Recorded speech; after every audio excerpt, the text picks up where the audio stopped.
Assalamualaikum warahmatullahi wabarakatuh. Alhamdulillahi wa kafa, wassalatu wassalamu ala rasulina al-mustafa wa ala alihi wa ashabihi wa man ittaba'al huda ila yaumin alqah. Amma ba'd. Adik-adik remaja sekalian yang dirahmati oleh Allah serta ikhwan dan akhwat semuanya.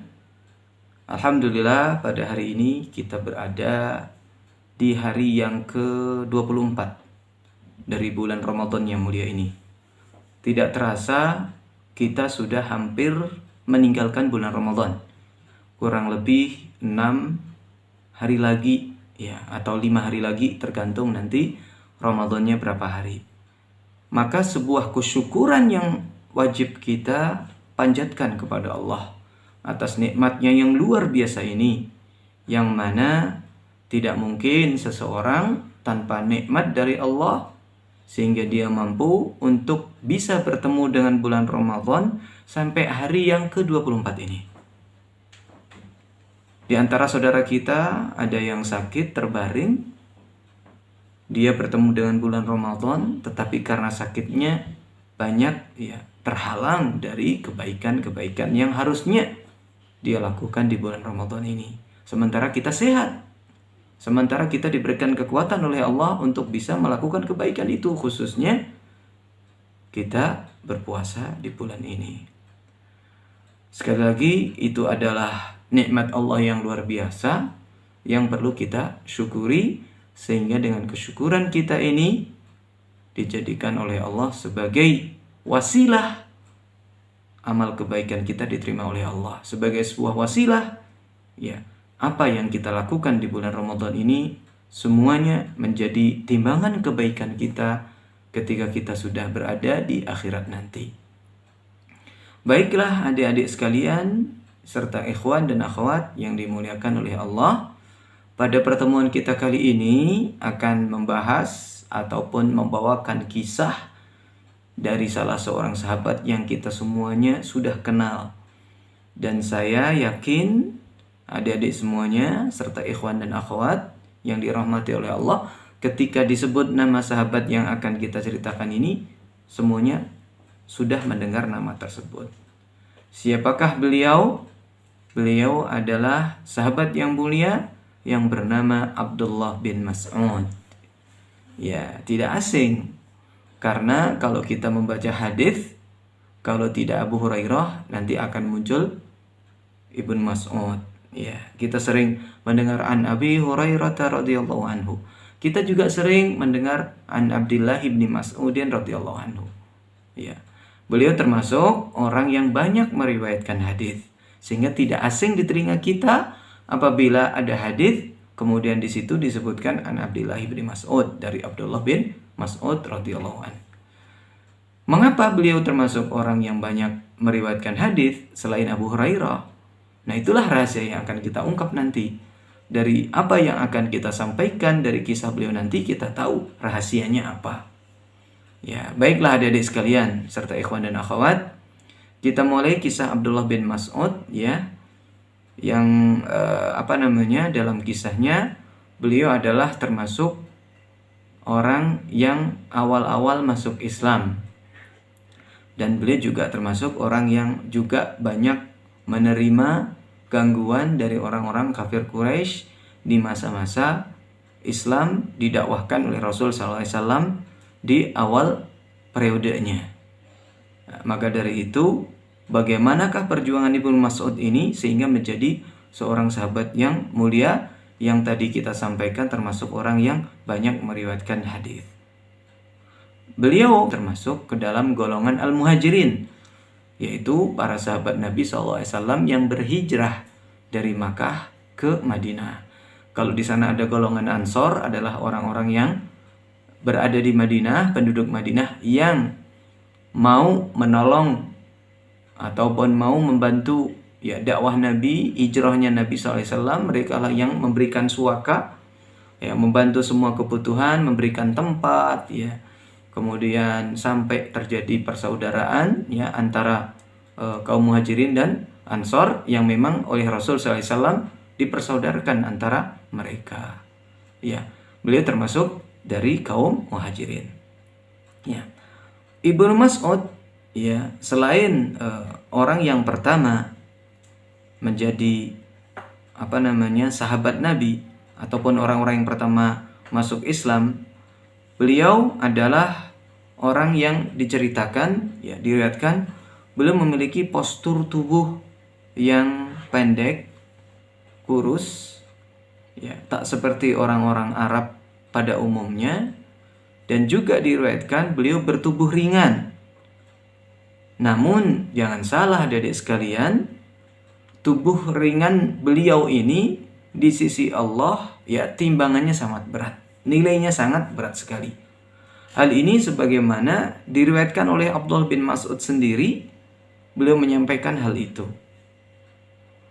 Diceritakan atau diriwayatkan bahwasannya suatu kali Abdullah bin Mas'ud sedang mengambil siwak, ya, sehingga beliau harus naik ya ke pohon. Dari pohon siwak yang bernama arak, ya. Kalian tahu siwak kan? Siwak itu sebuah batang kayu yang kurang lebih biasanya sepanjang jari yang kita pakai untuk bersugi, atau diistilahkan juga karena ini adalah siwak untuk bersiwak. Ya, untuk bersiwak, ya. Beliau mengambil ya ranting siwak dari pohon arak. Nah, beliau harus manjat pohon tersebut. Nah, ketika beliau manjat, seperti yang disampaikan langsung oleh beliau langsung, Abdullah bin Mas'ud, ya, karena betisnya yang begitu kecil, ketika ada angin, ya, tubuh beliau bergoyang-goyang, ya, kena terpaan angin, sehingga para sahabat yang lain tertawa melihat hal itu. Dan Rasul pun penasaran, ada apa ini kok mereka pada tertawa. Yang pada saat itu Rasulullah SAW melihat mereka pada tertawa. Dan Rasul pun bertanya, ada apa tuh? Kenapa kalian tertawa?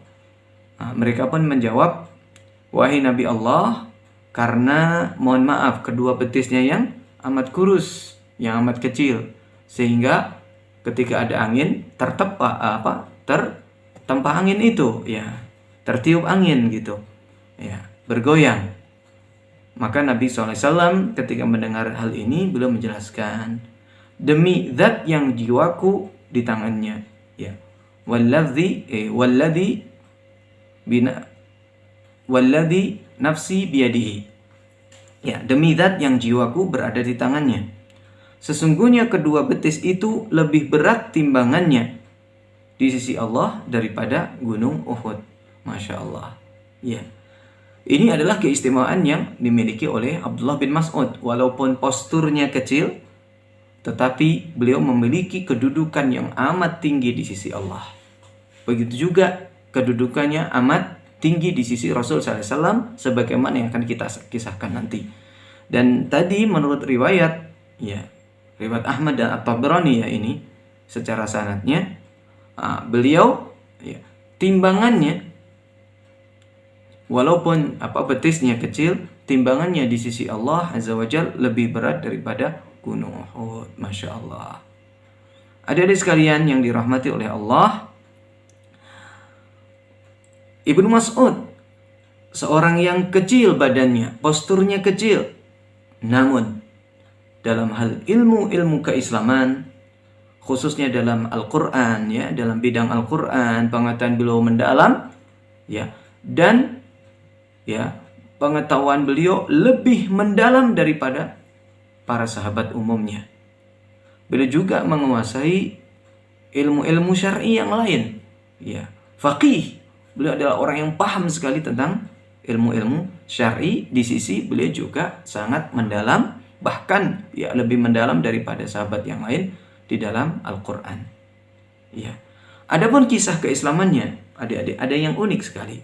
Ya, coba kita bawakan kisah keislaman beliau ini yang dimulai pada saat Abdullah ibnu Mas'ud bekerja sebagai seorang penggembala kambing yang dimiliki oleh Uqbah bin Abi Muawid, ya, atau lebih tepatnya Uqbah bin Mu'id, ya.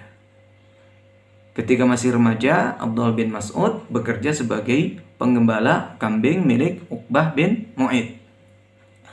Dia merupakan salah seorang tokoh Quraisy yang sangat memusuhi Nabi Shallallahu Alaihi Wasallam.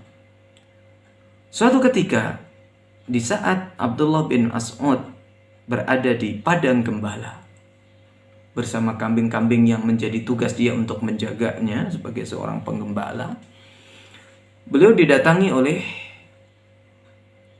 dua sosok yang bagi Ibnu Mas'ud adalah dua sosok yang asing, yang bagi beliau adalah sangat berwibawa sekali, tapi beliau belum kenal. Ya. Nah, kedua sosok ini menghampiri Abdullah bin Mas'ud, dan kedua sosok ini terlihat kehausan karena habis melakukan perjalanan. Nah, setelah sampai di Abdullah bin Mas'ud, ya, dua orang ini meminta kepada Abdullah bin Mas'ud untuk diberikan air susu dari kambing yang dia gembala itu. Karena Abdullah bin Mas'ud, dan ini sudah terlihat ya, bersihnya jiwanya Abdullah bin Mas'ud. Karena Abdullah bin Mas'ud adalah seorang penggembala yang tidak memiliki kuasa untuk memberikan apapun dari kambing itu, dan dia hanyalah seorang pekerja, maka dengan Masya Allah ya, ketulusan Abdullah bin Mas'ud, kejujuran Abdullah bin Mas'ud, beliau mengatakan bahwasanya saya adalah seorang penggembala dan saya tidak berhak untuk memberikan apapun dari kambing ini karena ini adalah punya tuanku. Kemudian salah seorang dari kedua orang ini ya meminta kepada Abdullah bin Mas'ud, atau meminjam gitu ya, kalau lebih tepatnya, kambing betina yang belum digauli oleh kambing jantan. Abdullah bin Mas'ud heran, untuk apa gitu ya. Ternyata kambing betina yang belum digauli oleh kambing jantan ini, ya perlu ketahui adik-adik, kambing betina itu kalau belum digauli oleh kambing jantan tidak mungkin akan keluar air susunya. Nah, disitulah yang diheranin oleh Abdullah bin Mas'ud, mau diapakan gitu. Ya, kalau diambil susunya tidak mungkin akan keluar. Tetapi disinilah mukjizat, ya, keajaiban yang diperlihatkan oleh kedua orang ini. Sebenarnya siapa sih kedua orang ini adik-adik? Kedua orang ini adalah Rasul SAW dan Abu Bakar. Nah, disinilah Rasul SAW ya menunjukkan mukjizatnya kepada Abdullah bin Mas'ud. Kambing betina yang dipinjamkan oleh Abdullah bin Mas'ud tadi, ketika diusap oleh Rasul SAW, kemudian Rasul berdoa dengan doa-doa yang beliau ucapkan, ya, beliau munajatkan kepada Allah, maka kambing yang belum digaui oleh pejantan tadi langsung air susunya keluar. Abdullah Mas'ud pun terheran, dan dia pun tidak memahami apa yang dibaca oleh siapa? Rasul SAW tadi. Sungguh ajaib gitu kalau boleh kita sampaikan. Kantong susu ya jadi penuh dengan air susu. Abu Bakar radhiyallahu anhu datang dengan membawa batu cekung dan memerah air susunya. Kemudian Abu Bakar pun meminum susu dari kambing tersebut sampai kenyang. Kemudian beliau pun memerahnya lagi dan beliau berikan kepada Ibnu Mas'ud. Baru terakhir Rasulullah SAW ya diperahkan oleh Abu Bakar dan diberikanlah kepada Rasulullah SAW. Setelah selesai meminum air susu tersebut, Rasulullah SAW berkata kepada kambing itu, mengempislah. Dan seketika kantong susu yang awalnya penuh dengan susu tadi atas doa Rasulullah SAW, ketika diperintahkan untuk mengempis, maka kantong susu yang penuh dengan air susu tadi pun langsung mengempis dan kembali seperti sedia kala, dan seakan-akan tidak ada apapun sebelumnya. Masya Allah. Dari sini Ibnu Mas'ud sangat takjub. Ya, dia melihat pemandangan ini heran, dan ia pun mendekat kepada Rasulullah SAW dan dia minta diajarkan doa-doa apa tadi gitu yang dibaca gitu. Ya, perkataan-perkataan apa tadi? Tetapi Rasulullah SAW ketika Abdullah bin Mas'ud meminta diajarkan perkataan-perkataan atau ucapan-ucapan serta doa-doa yang dibaca oleh Nabi SAW ketika susu kambing betina tadi ya diserahkan kepada beliau agar keluar susunya. Rasul tidak mengatakan apapun kecuali ya beliau mengatakan kepada Ibnu Mas'ud, engkau nanti ya akan menjadi seseorang yang terpelajar. Masya Allah. Adik-adik sekalian yang dimuliakan oleh Allah serta ikhwan dan akhwat semuanya, inilah awal perjalanan Ibnu Mas'ud bersama agama Islam. Ibnu Mas'ud mencari tahu ya siapakah kedua orang tadi sampai beliau yakin dan beliau pun paham bahwasanya orang yang memiliki mukjizat atau keajaiban tadi adalah Rasul Shallallahu Alaihi Wasallam yang membawa agama Islam yang lurus ini. Maka tidak begitu lama dari peristiwa tadi, akhirnya Abdullah bin Mas'ud pun menyatakan dan mengikrarkan dirinya masuk Islam. Nah, ketika beliau masuk Islam, beliau langsung menawarkan kepada Rasul SAW agar beliau dijadikan sebagai pembantunya Rasul SAW. Ya, pelayannya Rasul SAW. Nah, pada saat Abdullah bin Mas'ud ini menawarkan hal itu, Rasul SAW pun setuju dengan tawaran itu. Nah, mulai saat itu Abdullah bin Mas'ud berubah status. Sekaligus berubah status. Ya, status pertama adalah dia kafir sebelumnya, kemudian dia adalah seorang penggembala. Ketika masuk Islam dan menawarkan diri agar menjadi pelayan Rasul SAW tadi, dua status ini langsung berubah. Awalnya kafir menjadi seorang muslim, awalnya seorang penggembala, sekarang beliau menjadi seorang pelayan dari orang yang paling mulia. Menjadi seorang pelayan dari manusia yang paling mulia di sisi Allah Azza wa Jalla di muka bumi ini, yaitu Rasuluna, Rasul kita Sallallahu Alaihi Wasallam. Nah, mulai saat itulah Ibnu Mas'ud selalu membersamai Nabi Sallallahu Alaihi Wasallam kemanapun beliau pergi.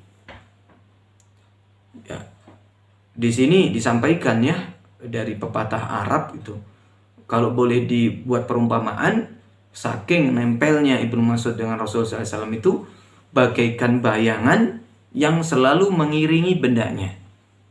Ya, kita tahu kan, ya, nggak mungkin bayangan itu akan terlepas dari bendanya.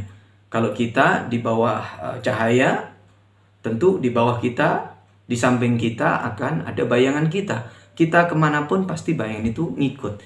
Itu perumpamaan bagaimana Ibnu Mas'ud radhiyallahu anhu yang pada saat itu ya diangkat oleh Rasul SAW atas tawarannya Abdullah bin Mas'ud sendiri untuk menjadi pelayan beliau.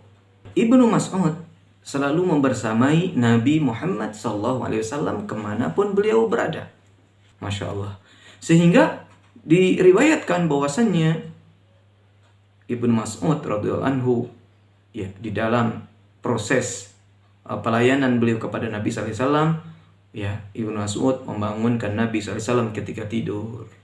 Kemudian memasang penutup ketika Nabi SAW mandi, memakaikan sendal ketika keluar rumah, kemudian melepaskan sendal tersebut ketika Nabi SAW hendak masuk ke dalam rumah, membawakan tokat Nabi, membawakan siwak Nabi SAW, menyiapkan kamar tidur Nabi SAW. Bahkan Nabi SAW memberikan izin kepada Ibnu Mas'ud untuk menemui Rasul SAW kapanpun ia mau. Ya, kapanpun ia mau. Ya, sehingga banyak hal-hal yang sifatnya pribadi Rasul SAW, Ibnu Mas'ud pun mengetahui apa yang menjadi kegiatan-kegiatan yang bersifat pribadi Rasul SAW. Ibnu Mas'ud, adik-adik sekalian, terdidik dari apa yang kita baca dari riwayat ini. Maka Ibnu Mas'ud itu terdidik di rumah Rasul SAW, sehingga beliau langsung melihat ya figur Nabi SAW, langsung melihat akhlak Nabi SAW, sehingga beliau pun berakhlak sebagaimana Rasul SAW berakhlak. Dan beliau selalu mengikuti Rasulullah SAW dalam semua gerak-gerik serta tindak tanduk Nabi SAW. Sehingga beliau dikenal dengan orang yang paling mirip dengan Rasulullah SAW dalam masalah akhlak dan perilaku. Ibnu Mas'ud radhiyallahu anhu belajar di madrasah Rasul SAW, sehingga beliau menjadi sahabat yang paling pandai di dalam membaca Al-Quran dan yang paling paham terhadap makna-maknanya, serta yang paling tahu tentang syariat Islam yang amat mulia ini. Sehingga dalam hal ini Rasul SAW bersabda, "Man ahabba an yaqra'al Qur'ana ghaddan kama unzila falyaqra' qira'ata ibni ummi abdin." Ya, barang siapa yang ingin membaca Al-Quran dengan bacaan yang tepat atau indah seperti saat Al-Quran itu diturunkan, hendaknya dia membaca dengan bacaan Ibnu Ummi Abdin. Siapa Ibnu Ummi Abdin ini? Ya, nama lain dari Abdullah bin Mas'ud radhiyallahu anhu. Tentang tingginya ya keilmuan ataupun tentang tingginya penguasaan Abdullah bin Mas'ud ini terhadap Al-Quran, beliau sendiri mengatakan, ya, demi zat yang tidak ada sesembahan selain Allah, tidaklah turun surat dari Al-Quran. Kata beliau, tidaklah turun satu surat dari Al-Quran kecuali aku tahu di mana turunnya. Dan tidaklah turun satu ayat dari Al-Quran kecuali aku tahu pada perkara apa turunnya. Kemudian beliau melanjutkan, kalau aku mengetahui ada seseorang yang lebih mengetahui tentang Al-Quran daripada aku, yang bisa aku temui dengan mengendarai unta, niscaya aku akan mengendarai unta dan ingin menemui orang tersebut. Subhanallah, adik-adik sekalian. Kata beliau, tidak ada surat satupun yang turun kecuali beliau tahu. Dan tidak ada ayat satupun yang turun kecuali beliau tahu. Ya, asbabun nuzulnya, ya, sebab-sebab turunnya, kepada siapa diturunkannya dan di mana turunnya. Subhanallah. Karena apa? Karena beliau membersamai Rasul SAW. Nah, dengan ini adik-adik, sebagaimana yang kita jelaskan di awal tadi, beliau termasuk orang yang banyak meriwayatkan hadis. Karena apa? Karena selalu bersama Nabi SAW, lebih daripada sahabat-sahabat Nabi yang lainnya. Sampai beliau pun hidup di mana? Di rumahnya Rasul SAW. Adik-adik sekalian serta ikhwan akhwat yang dirahmati oleh Allah, ya, ternyata Ibnu Mas'ud ini bukan sekedar orang yang paling pandai dalam membaca Al-Quran. Ternyata beliau juga seorang yang pemberani. Beliau adalah orang yang kedua setelah Rasul SAW yang berani secara terang-terangan membaca Al-Quran di hadapan orang-orang kafir Quraisy. Diriwayatkan bahwa di awal Islam, suatu ketika para sahabat yang waktu itu masih berjumlah sedikit, kemudian dalam kondisi yang dakwah Islam waktu itu belum kuat, mereka ingin ada seseorang yang berani membaca Al-Quran kepada orang-orang Quraisy, karena mereka belum pernah mendengarnya. Nah, pada saat mereka mencari ini, siapakah yang berani? Abdullah bin Mas'ud menawarkan dirinya, saya yang berani. Nah, melihat Abdullah bin Mas'ud yang berani, para sahabat khawatir dengan kondisi fisik yang dimiliki, yang dimiliki oleh Abdullah bin Mas'ud tadi kan kecil, kurus gitu kan. Kemudian betisnya pun juga kurus, ya. Maka para sahabat yang pada saat itu dengan segala keinginan mereka, ketika Abdullah bin Mas'ud menawarkan hal itu, para sahabat enggan untuk bagaimana Abdullah bin Mas'ud itu untuk terpilih untuk bisa membacakan ayat Al-Quran di depan orang-orang kafir Quraisy. Mereka khawatir jika Abdullah bin Mas'ud yang membaca Al-Quran nanti bisa terjadi hal-hal yang tidak diinginkan. Apa? Khawatirnya nanti, ya, mereka nanti memukuli Abdullah bin Mas'ud, ya. Dan bagaimanakah nanti yang terjadi setelah dipukuli kan? Tetapi ya, ketika para sahabat ini enggan untuk menerima untuk menyetujui apa yang menjadi tawaran Abdullah bin Mas'ud, maka Abdullah bin Mas'ud pun meyakinkan diri. Kata dia apa? Biarkanlah saya. Ya Rasul, ya, biarkanlah saya. Allah pasti akan membela saya. Nah, maka dengan seperti ini para sahabat pun ya sudah mempersilahkan saja. Dan di pagi hari Ibnu Mas'ud pergi ke Masjidil Haram, tepatnya menuju ke makam Ibrahim di Makkah, ya, di Ka'bah ya. Nah, pada saat itu orang-orang kafir Quraisy sedang duduk berkumpul di sekeliling Ka'bah. Ya, dengan lantang Abdullah bin Mas'ud di maqam Ibrahim itu ya, membaca ayat-ayat Al-Quran. Apa yang dibaca adik-adik? Surat Ar-Rahman. Beliau membaca ya, A'udzubillahi minasyaitonirrajim. Bismillahirrahmanirrahim. Ar-Rahman 'allamal Qur'an, khalaqal insan, 'allamahul bayan gitu. Nah, pada saat ya Abdullah bin Mas'ud membaca ayat-ayat ini, orang kafir ya mendengarkan bacaannya, memperhatikan dengan heran dan bertanya-tanya pada diri mereka, apa yang dibaca oleh Ibnu Ummi Abdin ini? Ya, Ibnu Ummi Abdin ya. Siapa? Abdullah bin Mas'ud. Saat itu adik-adik mereka belum mengetahui kalau Abdullah bin Mas'ud atau Ibnu Ummi Abdin ini memeluk Islam. Jadi mereka membiarkan saja untuk beberapa saat lamanya Abdullah bin Mas'ud melanjutkan apa yang dia baca dari surat Ar-Rahman itu. Nah, di saat itu salah seorang dari orang-orang Quraisy yang ada pada saat itu tiba-tiba berkata, sungguh yang dibacanya itu adalah apa yang dibaca oleh Muhammad. Nah, ketika ada yang mengatakan seperti itu, spontan mereka ya bangkit mendekat kepada Abdullah bin Mas'ud dan dipukulilah Abdullah bin Mas'ud ini hingga babak belur. Tapi jangan salah adik-adik, selama dipukuli ini Abdullah bin Mas'ud tidak berhenti dari bacaannya. Beliau teruskan sampai dia mampu untuk melanjutkan apa yang dia baca dari surat Ar-Rahman ini walaupun dipukuli. Ya.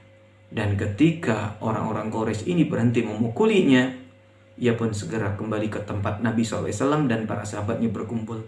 Nah, melihat keadaan tubuhnya yang tidak karuan ini ya, sudah babak belur dipukuli orang-orang kafir Quraisy.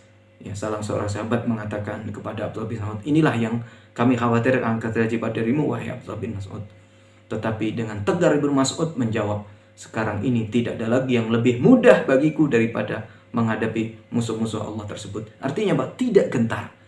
Bahkan dia mengatakan, jika kalian berkenan, saya esok hari akan datang lagi dan membacakan surat-surat yang lainnya kepada mereka. Dan para sahabat ketika mendengar ini, mereka berkata, cukup sudah. Ya, engkau telah membacakan hal-hal yang tidak mereka sukai. Cukup. Masya Allah, adik-adik sekalian. Ini keberanian siapa? Abdullah bin Mas'ud radhiyallahu anhu. Ya. Diriwayatkan adik-adik sekalian yang dirahmati oleh Allah, Ibnu Mas'ud atau Ibnu Ummi Abdin ini meninggal di kota Madinah pada masa kekhilafahan Utsman bin Affan. Jadi usianya panjang sekali ya beliau. Ya.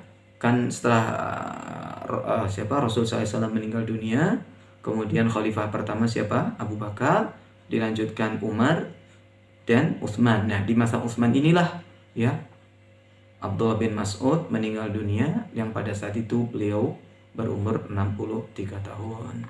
Radhiyallahu anhu wa radhiyallahu anhum jami'an ya. Semoga Allah meridhai Abdullah bin Mas'ud ya, sahabat yang mulia ini, dan juga meridhai seluruh sahabat-sahabat Nabi yang lainnya.